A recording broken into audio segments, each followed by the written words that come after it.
कैकेयी गई थी लड़ने दशरथ के साथ देवताओं के पक्ष में असुरों से। एक बार दशरथ जी घायल हो गए। जब घायल हो गए तो इनकी रक्षा किसने किया? कैकेयी ने किया। ये माता कैकेयी है आपके, कैकेयी ने इनकी रक्षा किया। तो उसी समय दशरथ जी ने कहा, कैकेयी से बहुत प्रसन्न हुए, कहे कि एक काम करो, हमसे कोई वर मांग लो। तो कैकेयी ने कहा कोई एक वर मांग लो। तो कैकेयी का वक्तव्य था कि क्यों एक ही, आप दो नहीं दे सकते? समानता नारियां पूछती है ना। कहे चलो तुम्हारे लिए 2 बार। तो कैकेयी कहे कि ये याद रखिएगा, अभी नहीं मांग रहे हैं, जब आवश्यकता पड़ेगी आपसे दोनों बार आपसे हम मांगेंगे। तो अब समय बीतता चला गया, कैकेयी भी भूल गई, दशरथ जी के भी दिमाग से उतर गया, समय बीतता चला गया। पुत्र पुत्रादि हो गए, सब लोग बड़े हो गए, राम का राज्याभिषेक होने का समय आ गया। तो कैकेयी की एक प्रिय दासी थी मंथरा, कैकेयी की प्रिय दासी थी। उसको लगता था कि अगर किसी तरह राम राजा बन जाते हैं तो हमको जो सम्मान मिलना चाहिए वो सम्मान हमको नहीं मिल पाएगा। तो कैकेयी को खूब भड़काई, और भड़काने के साथ उसने कहा कि याद है तुमको राजा दशरथ ने तुमको वर दिया था ना, क्यों न उस वर का प्रयोग करती हो और राम के लिए वन मांग लो और भरत को राजा मांग। यही जो प्रसंग है आपका दशरथ कैकेयी संवाद है। अब कैकेयी क्या करेगी? जाके कोप भवन में लेट जाएंगे, दशरथ जाएंगे मनाने, उसी का उल्लेख होगा। देखिए जैसे आगे उल्लेख है आपका कि अब दशरथ कह रहे हैं क्या क्या, क्योंकि जाने मरम राहो हंस गई हैं, तुम्हें कुहाब परम प्रिय गई हैं। अब दशरथ जी भी मजाक के मोड में, हंसी के मोड में है। जब जाते हैं मनाने के लिए कैकेयी को, तो कह रहे कि जानो मरम राव हंस गई हैं, तुम्हें कुहाब परम प्रिय हैं, और धाति राखना मांगो कोई, और बिसर गई हम मोहे भोर सुनो। कह रहे कि अरे हंस के दशरथ जी कह ये बताओ कि तुमसे प्रिय हमारा कोई है? तुमसे प्रिय हमारा यहाँ कोई नहीं है। इस मरम को, इस बात को, जो बात हम तुमको दिए थे, जो हम तुमको वर दिए थे, वो वर हम क्या कहें, हम भी भूल गए और तुम भी भूल गई। एक तरह से क्या हो गई? एक धाती हो गई, एक संपत्ति हो गई, और इस संपत्ति को हम दोनों लोग भूल गए थे। तो अब थोड़े है, अरे ऐसा थोड़े है, जब तुम कहोगी ये संपत्ति हमारी सुरक्षित है, तुमको जब चाहिए वर हमको बताओ, तो कहे धाती राखना मांगो काओ, और बिसर गो मोर भोर सुखाओ। और तुम भी हमारे पास अपना वर रूपी धाती यानी संपत्ति रख के भूल गई, और हमारे भी दिमाग से उतर गया। परंतु झूठाओ हम हो, दोष जाने दे हो, और 2 के 4 मांग मकुले हो। अरे सुनो कैकेयी, हमको झूठे दोष मत दो कि हमने कोई गलती किया है। अरे तुम झूठे नाराज हो, तुम 2 का तुम 4 वर मांग लो। कह रहे ना कि झूठे हो हमें दोष जने दे हो, और 2 के 4 मांग मकुले हो। झूठे दोष काहे दे रही हो? 2 वर नहीं, तुम 4 वर मांगो, तुमको जितने वर चाहिए मांग लो, पर यहाँ नाराज होकर कोप भवन में मत पड़ी रहो। कि रघुकुल रीत सदा चली आई, प्राण जाहु पर बचनो न जाए। अरे कि हम तो राजा रघु की खानदान से हैं, और राजा रघु के खानदान की रीत चली आई है कि कोई व्यक्ति अपना प्राण तो त्याग सकता है, परंतु वचन जो दे दिया है किसी को, उस वचन से नहीं मुकर सकता। तो तुम इस बात के लिए निश्चिंत रहो, और इस बात के लिए तुम को भवन में आ गई। अरे हमको खबर भिजवा देती, हमसे कहलवा देती, हम खुद ही तुमसे कहते कि जो तुमको चाहिए ले लो। को भवन में आने की जरूरत नहीं थी। हाँ ये जरूर हुआ है कि हम दोनों के दिमाग से ये प्रसंग उतर गया था, हम भी भूल गए थे, तुम भी भूल गई थी, दोनों बराबर दोषी हैं। और नहीं असत्य सम पातक पुंजा, और ग्रीष्म होइया की कोटि पे गुंजा। कह रहे कि सुनो ये बात एकदम असत्य नहीं है, चाहे कितने भी पुंजा यानी जो कीड़े मकोड़े होते हैं, कितने भी छोटे छोटे कीड़े मकोड़े कितने भी आपस में मिल जाएं, वो पहाड़ के समान नहीं हो सकते, पहाड़ का तुलना नहीं कर सकते। तो रघुकुल जो वचन है ना, इतना अकाट्य है, उसको कोई परिवर्तन, छोटी छोटी परिस्थितियां, छोटी छोटी बातें, छोटी छोटी मुसीबतें उसको छोटा नहीं कर सकती, वो हमेशा बना रहेगा। तुमको आज चाहिए यार, आज वर मांग लो, जब चाहिए जो वर चाहिए वो तुम मांग सकती हो। सत्य मूल सब सुख सुहाए, वेद पुराण विदित मनु गाए, तहीं पर राम शपथ करी आए सुख सने अवध रघुराई। कह कि सत्य मूल सब सुकृत सुहाय। कि जो रघुकुल की रीति है वो किस पे आधारित है? सत्य पर। शुरू से रघुकुल राजा रघु का जो प्रसंग चला है ना, वो किसके लिए चला है? सत्य के लिए चला है। कि हर बात हम क्या करते हैं? सत्य पे ही आधारित होती है। अगर हमने कोई जुबान से कह दिया उसको मानना ही मानना है। और वेद पुराण विदित मनोगाय, और इस बात को हम ही नहीं कह रहे हैं, सारे वेद पुराणों में भी इस बात की चर्चा होती है कि जो राजा रघु का परिवार है वो हमेशा सत्य पर ही चलता है। और चलो ये बात तो हम तुमसे कह दे रहे हैं, ऊपर से करें कि तहीं पर राम शपथ करी आई सुकुत सने अवध रघुराई। शपथ करी आई और सुकुत सने अवध रघुराई, इसी पर, इस बात पर भी हम क्या कर रहे हैं? राम की शपथ खा रहे हैं। किसकी? राम की सौगंध खा रहे हैं कि ये जो वर तुमको दिए हैं ना, तुम उठ के बैठो, हमारी बात सुनो। मैं कह रहा हूं, राम की शपथ खा के कह रहा हूं कि मैं तुम्हारे वर को पूरा करूंगा। और बात धनय कुमत हंसी बोली कुमत कुलह जनु खोई। करें कि और इसी अपने बात को और दृढ़ करने के लिए, जैसे कोई व्यक्ति कोई बात कहता है ना, अभी तो दशरथ जी के मन में ऐसा कुछ है नहीं है कि क्या मांगने वाली है, अभी तो हंसी मजाक के मूड में है। उनको लग रहा है कि पत्नी खिसियाई हुई है, थोड़ा सा हंस बोल के बात कर देंगे। और लोग नहीं कहते काहे नाराज हो, दो के लिए नाराज हो, तुम चाल ले लो। तो कहेंगे ना, क्या पता आप देंगे कि नहीं देंगे वर। तो कह रहे हैं कि राम की शपथ खा के कह रहे हैं तुम जितने वर मांगो हम देने को तैयार हैं। एक तो रघुकुल के लोग अपनी बात से डरते ही नहीं है। पहली बात तो यही कि जो रघुकुल वाले होते हैं अपनी बात से नहीं डरते। और दूसरी बात इसी में कि मैं राम का शपथ खा लिया, अब तो विश्वास करो, उठो चलो बैठो, भूप मनोरथ सुभग बनो सुख सुभंग समाजो और भिल्लनि जिमि छलन चाहत बचन भयंकर बाजू।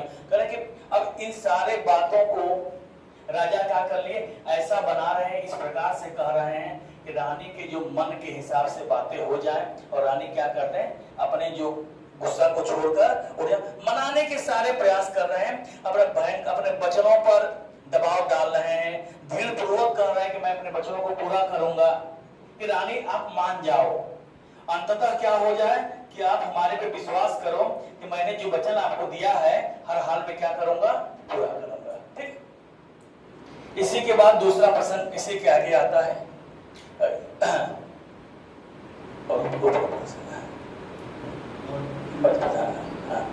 अब देखिए, अब बात आती है थोड़ा सा, देखिए रामचरितमानस का प्रसंग है, क्रमशः नहीं है, बीच बीच में थोड़े थोड़े प्रसंग काट काट के हैं। अब बीच में बहुत सारे उन लोगों की बातें हुई, मान मनोबल चला। अंततः कैकेयी इस बात पे राजी हो गई। उन्होंने कहा कि जो वर मांगेंगे आप हमको देंगे, तो कहेंगे हाँ आप जो वर मांगो हम देंगे।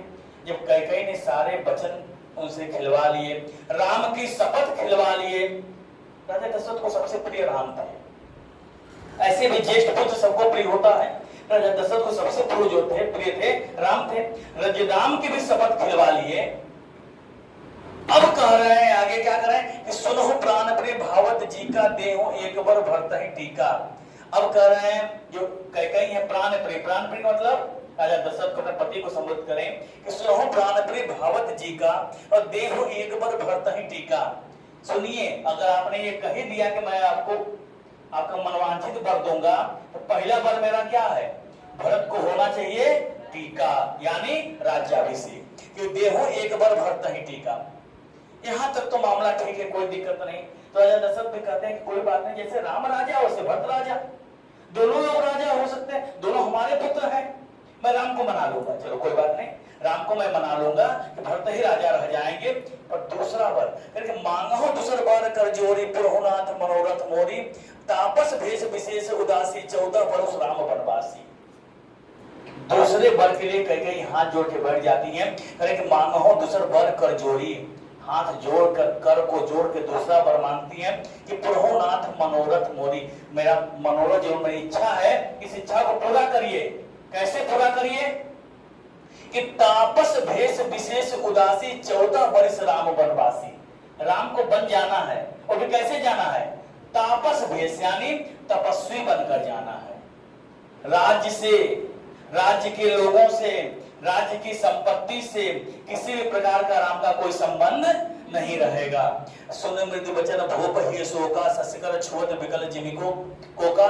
हुआ क्या कि ये बात सुन के दशरथ जी शोक में चले गए। इतने ज्यादा शोक में चले, कहा जाता है कि आएगा ना अभी पुनरुक्ति अलंकार आता है कि छाती पीट पीट छाती रोए। दशरथ जी क्या करते हैं, छाती पीट पीट के इतने विकल हो जाते हैं। उनको कहीं से उम्मीद नहीं थी।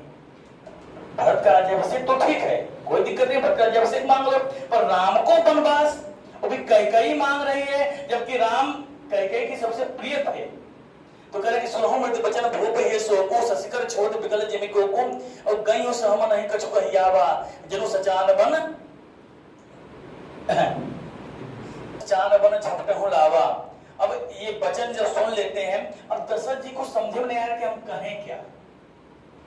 दशरथ जी के दिमाग में अब कुछ आ ही नहीं रहा कि गई सहम, इस प्रकार से सहम गए। अरे ये क्या हो गया, अचानक किसी को शौक लग जाता है ना, उस प्रकार से दशरथ जी को शौक लग गया कि जरूर सचान अपन झपटहु लावा।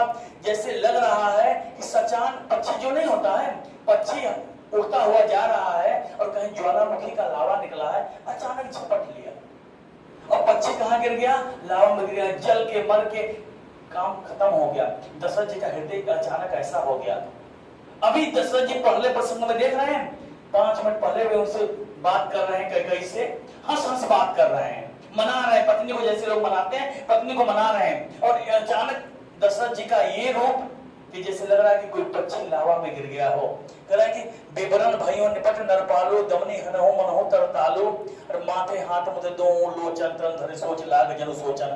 कह रहा है कि बेबरन भइयो निकट नरपालो, नरपालो राजा, नरपालो नर को पालने वाला यानी राजा। अब राजा क्या हो जा रहे हैं, एकदम विवश हो जा रहे हैं, ऐसे विवश हो जा रहे हैं। वचन दे चुके हैं ना, पहले कह चुके हैं कि कुल रीत सदा चली आई, प्राण जाए पर वचन न जाए। वचन पहले दे चुके हैं कि हमको अपना वचन पालना है, तो क्या हो गए, विवश हो गए। किस प्रकार से विवश हो गए कि दामनी हनो मनहो तरताल, जैसे अचानक, दामिनी मतलब बिजली, आकाशीय बिजली, जब अचानक आकाशीय बिजली जब तड़कती है तो तरतालो क्या हो जाता है, जो पेड़ पौधे क्या हो जाते हैं, समाप्त हो जल जाते हैं। अचानक इनके पे क्या हो गया, आकाशीय बिजली गिरने के समान आघात हो गया। और माथे हाथ मोद दो लोचन तन धरि सोच लाग जन सोचन। अपने माथे क्या किए, दोनों हाथ पकड़ के माथा पे रख के आंख बंद करके सोचने लगे। आंखों को लोचन मतलब आंख होता है, आंखों को बंद करके सोचने लगे ये क्या हो गया, हम कैसे मांगे वचन देने के लिए कि करके मोर मनोरथ सुरतहु फूला और भरत करने जे में हतहु समूला अवध उजाड़ किन्न गए कई दिनेश अचल विपत्ति के करके ऐसा फला फूला। अभी तो शुरू हुआ था ना, हम कितना कुछ सोचे थे कि पुत्र होगा, राज्याभिषेक होगा, हम अब आराम करेंगे, पुत्र को गद्दी दे देंगे, राज सुख भोगेंगे। अचानक कैकेयी ने अवध पे क्या कर दिया, विपत्ति ला दी। आखिर कैकेयी के मन में ऐसा विचार आया कि अवध उजाड़ किन्न कैकेयी दिनेश अचल विपत्ति के नहीं। अचानक कैकेयी के मन में ऐसा कैसे विचार आ गया कि वो पूरे अवध पे विपत्ति लेते आई। हमने तो कभी सोचा नहीं था कि कैकेयी भी ऐसा कर सकती है, कैकेयी के मन में भी ऐसे विचार आ सकते हैं। दशरथ जी बहुत व्याकुल हो जाते हैं। कहते कौन अवसर का भइयो गई हो नारी विश्वास और जोग सिद्धि पर समय जिमे जितहि अविद्यानाथ। करके कौनो ऐसा अवसर नहीं है, कोई ऐसे अवसर जिस अवसर पर हम नारी पर विश्वास करके, अब इतना सुखद अवसर चल रहा था ना, करे कि अगर ऐसे अवसर पर हम नारी पर विश्वास न किए होते, उनके दिमाग में आ रहा है कि अगर हम कैकेयी की बातों में ना आए होते, हम जाके कैकेयी को न कहे होते, अरे हम टाल दिए होते कि चलो कभी मांग लेना, तो आज ये विपद फिर से नहीं आया होता। करके मैं स्त्री पे नारी पे विश्वास करके फंस गया कि जो सिद्ध फल समय जिमे जतहि अविद्यानाथ, कि जब फल को सिद्ध होने का यानी पकने का समय आया था, जिस फल का मैं बरसों बरसों इंतजार, दशरथ जी को पुत्र प्राप्ति बुढ़ापे में हुई थी, ऐसे में दशरथ जी वयोवृद्ध हो चुके थे। तब इनके दिमाग में ही था ना कि ऐसा हो कि अब पुत्र बड़ा हो गया, राज्याभिषेक होगा, अब हम राजसुख भोगेंगे, आराम करेंगे। कहे कि जब योग सिद्ध फल खाने का समय हो गया तब कैकेयी क्या कर दी, अविद्या नाश, सबका सब कैकेयी ने नाश कर दिया। नेक्स्ट पद है इसी में,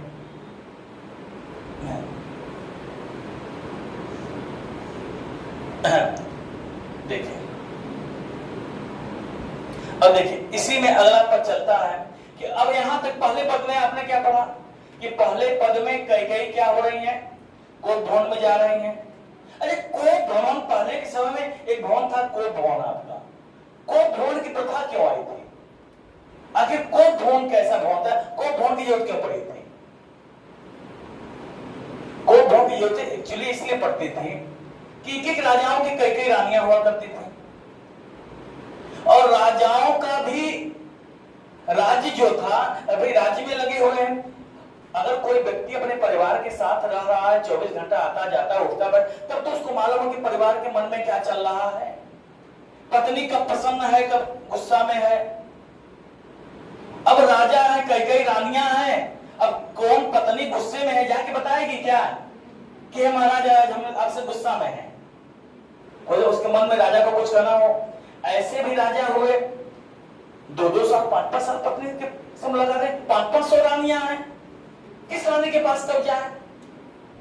तो अब तो विचार करने का, तो उनके लिए अलग से कोप भवन बना दिया गया था कि जब आप खिसियाएंगे उस भवन में चले जाएंगे कि जिससे मालूम चल जाए, राजा को दासी जाके खबर करेगी ना कि महाराज फलाने रानी कोप भवन में है,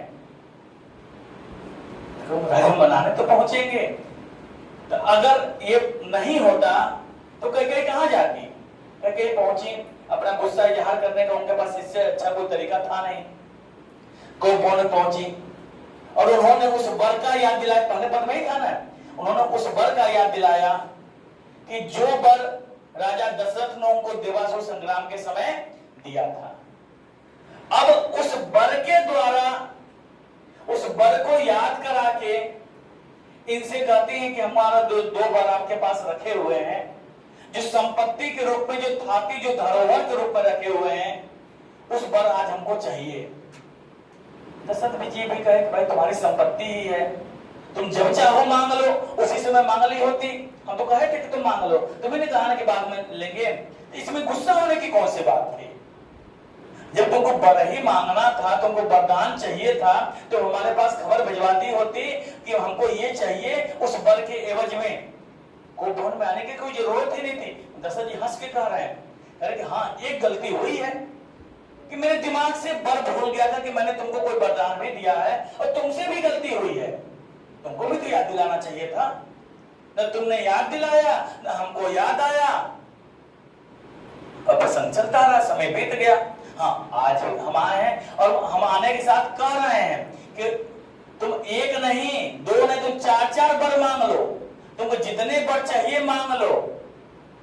और ये बात हम ऐसे नहीं कर रहे हैं, ये मत समझना कि मैं तुमको मनाने के लिए कह रहा हूं, तुमको हंसी में कह रहा हूं, ये बात मैं राम की शपथ लेकर कह रहा हूं।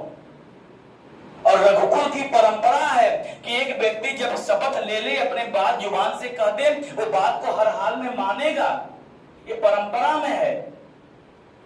तो तुम निश्चिंत रहो, तुमको जो वर चाहिए वो मांगो। और राम अपने किसी बात को विश्वास दिलाने के लिए लोग कसम खाते हैं ना, आप लोग भी कसम खाते हो ना, कहते हो कि हम गए थे, कहते हम नहीं माने, तो कसम खाने के गए थे, तो ही ये भी कसम खा रहे हैं अपनी बात को दृढ़ता देने के लिए, करके मान लो कि मैं कसम खा के कर रहा हूं तो मैं बात मानूंगा, करके उठ के बैठ गए कि चलिए जब आप बात मानेंगे तो अच्छी बात है। अब बताइए, जब बात मानेंगे तो मैं जो वर मांग रहा हूं वर दीजिएगा। और वर में मांग क्या ली, दूसरा पद था, दूसरे पद में क्या मांगी, वर में पहला मांगती है भरत के लिए राजपद, कि भरत को क्या दे दो, राजपद दे दो, भरत का राज्याभिषेक कर दो।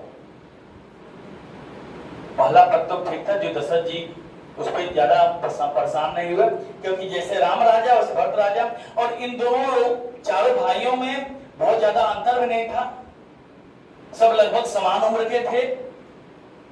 तो राम जी को, दशरथ जी को भी लगा कि राम से, भरत से कोई राजा हो जाएगा, कोई फर्क नहीं पड़ने वाला। और दूसरा वर जो राम दशरथ के लिए कटाक्ष था, राम को वन, वो भी कहां वन, तपस्वी भेष में वन। ये तो बाद का प्रसंग है ना, कि सीता भी जाते हैं या लक्ष्मण भी जाते हैं, वन सिर्फ राम को माना गया था। वन में कहीं लक्ष्मण का जिक्र उल्लेख नहीं। अब देख रहे हैं ना, वन के लिए लक्ष्मण का उल्लेख ही नहीं है, वन में कहीं सीता का उल्लेख ही नहीं है। सीता तो पति धर्म का पालन करते हुए बन गई, और राम के प्रति लक्ष्मण को अगाध प्रेम था, इसे लक्ष्मण साथ गए, क्योंकि शुरू से लक्ष्मण राम के साथ साथ रहे थे। राम लक्ष्मण की एक जोड़ी हुआ करती थी और भरत शत्रुघ्न की एक जोड़ी। दोनों भरत और शत्रुघ्न, दोनों शत्रुघ्न और लक्ष्मण दोनों सुमित्रा के पुत्र थे ना, दोनों एक एक भाई में बट गए थे, एक भरत के साथ एक राम के साथ, दोनों सेवा करते थे अपने अपने भाइयों की। लक्ष्मण भी चले गए। ये बातें दशरथ के लिए बहुत कटास थी। अब आगे करें कि हे विधि राव मन ही मन झांका, देखी कुबती कुबत मन माखा, भरत के रावर पोत नहीं होई है, आनो मोल बसह के मोहे।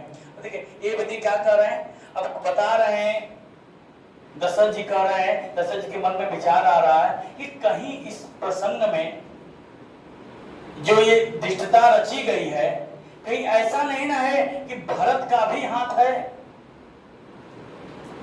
भरत, क्योंकि भरत शत्रुघ्न से ननिहाल गए होते हैं, तो उनके मन में ऐसा विचार, किसी के मन में विचार आएगा कि भाई हमने तो पूरी प्लानिंग कर ली थी राम को राज्याभिषेक कराने की, अचानक भरत की माता द्वारा ही भरत को राजपद मांगा जा रहा है, और दूसरा राम को वन मांगा जा रहा है, क्योंकि हो सकता है कि राम यहां रहें तो उनके राजा होने में अड़ंगा लगाएं। और इसी में एक प्रसंग आता है, जब आप प्रसंग लिखेंगे तो प्रसंग में आता है कि दशरथ जी इस कदर व्याकुल हो गए थे राम को वन भेजने का वचन देकर, तो उन्होंने राम से खुद कहा, राम से कहा देखो ये राजधर्म है और ऐसे क्षत्रिय धर्म में होता आया है, एक काम करो तो हमारी हत्या करके राजा बन जाओ। एक राजा को परास्त करके दूसरा राजा बन सकता है, तुम हमारी हत्या कर दो, हम न रहेंगे ना हमारे वचन का महत्व रहेगा। दशरथ ने प्रसन्न भैया राम के पास प्रस्ताव भेजते हैं, और यही नहीं लक्ष्मण इस प्रस्ताव पे सहमत थे। जब लक्ष्मण को यह बात खबर लगती है कि राम के लिए वन मांगा गया और भरत के लिए मांगा गया है राजपद, तो लक्ष्मण इस प्रस्ताव पे सहमत थे। उन्होंने भैया से अपने कहा कि भैया हम अयोध्या पे चढ़ाई कर देंगे, हम राजा दशरथ से अयोध्या को जीत लेंगे, और जीतने के बाद अयोध्या रहेगा नहीं, किसी को दे पाएंगे, अयोध्या रहेगी तब तो देंगे। और किसी भी राजपुत्र का राजे क्षत्रिय का अधिकार है कि किसी राज्य को जीत सकता है। कि राम ने उनको समझाया, कहा कि नहीं ये हमारे रघुकुल की परंपरा है कि अपने वचन को पूरा करते हैं। तभी इनके मन में भी विचार आ रहा है, दशरथ के मन में विचार आ रहा है कि कहीं न कहीं इसमें हो सकता है कि भरत का हाथ हो, भरत के चलते प्रसंग आया हो। तो कह रहे कि यही विधि राव मानो मन झांका, देखे कुभाति कुमत मन माखा, कि ऐसा नहीं हो सकता है कि उनके मन में ही कुछ ऐसा विचार रहा, उनके मन में ही कोई ऐसी कुमति रही हो कि भरत हूं रावण पोत नहीं होइए, आनो मोल बसई कोई मोहि। फिर भी कह रहे कि नहीं, हो सकता है कि भरत के मन में आया, और दूसरे के आनो मोल बसई कोई मोहि, फिर भी नहीं, भरत किसी के अन्य के मुंह में नहीं आएगा, भरत ऐसा मोह नहीं कर सकता, भरत को राजपद का मोह हो ही नहीं सकता। आप देखेंगे अगला पद जब आएगा, इसी पद का व्याख्या करेगा वो पद कि जब राम वन को चले जाते हैं तो भरत मनाने के लिए जाते हैं ना, जब भरत मनाने के लिए जाते हैं, अकेले भरत थोड़ी जा रहे हैं, भरत जा रहे हैं, पूरा अयोध्या जा रहा है, सारी माताएं जा रही हैं, गुरु जा रहे हैं, अयोध्या की सेनाएं जा रही हैं, अयोध्या के लोग जा रहे हैं। जब इतनी बड़ी संख्या में लोग जा रहे हैं तो दूर से देखते हैं लक्ष्मण, भरत इतनी बड़ी सेना लेके आ रहे हैं, तो लक्ष्मण के मन में एक बार विचार आता है, भैया से जा कहते हैं कि भैया ऐसा नहीं ना है कि भरत ने हमको पहले तो वन भेज दिया, फिर ऐसा सोचा होगा कि वन के आसपास रहेंगे, 14 वर्ष बीतने के बाद फिर आ जाएंगे राज करने, क्यों नहीं इनको वन में ही समाप्त कर दिया जाए। तो लक्ष्मण जाके राम से कहते हैं कि ऐसा हो सकता है भरत सेना लेके आ रहा है, हमको भी अपनी सेना तैयार करनी चाहिए, तो जो भील थे, निषाद थे, वो लोग भी तैयारी करने लगे सेना की। तो राम समझाते, राम कहे कि सुनो, मैं भरत को इतना जानता हूं कि भरत हमारा तुमसे भी प्रिय है। लक्ष्मण से कहे कि भरत तुमसे भी प्रिय है, और भरत को राजमद, राजा बनने का लोभ हो ही नहीं सकता। असंभव है कि भरत के अंदर राजमद आ जाए, असंभव। एक दशरथ भी फिर सोच रहे हैं क्या न हो मोल वैसे हो कहीं मोहिम, नहीं नहीं, भरत ऐसा नहीं कर सकता। ये कहीं न कहीं दूसरा प्रकरण है। जैसे राम को विश्वास है भरत पे, वैसे दशरथ को भी विश्वास है भरत पे। तो भरत और भी राम के प्रति कहा जाता है ना कि जब भरत जा रहे, राम जा रहे हैं, तो धरती मां से प्रार्थना करते हुए जा रहे हैं। जब उनको मालूम चला कि भरत आने वाले हैं, तो बड़े हाथ जोड़ के प्रार्थना किए धरती से कि हे धरती मां, आप क्या करना, नरम हो जाना। जब रास्ते को पैदल चलेगा तो कहीं कीट, कहीं पतंगे, वो अपन रोड़े, मिट्टी, कड़ी, तो धरती माता से प्रसन्न प्रार्थना करते हैं। कौन? राम प्रार्थना करते हैं। जब उनको मालूम चला भरत आ रहा है, तो लोगों ने पूछा, कहा कि क्या आप क्यों धरती को और नरम होने के लिए कह रहे हैं? क्या भरत इतने नाजुक हैं? मतलब कि राजा के पुत्र हैं, तो आप भी तो राजा के पुत्र थे, क्या उनके पैर में आपके पैर में चूहा तो दर्द हुआ, और भरत के पैर में चूहेगा तो नहीं सह पाएंगे?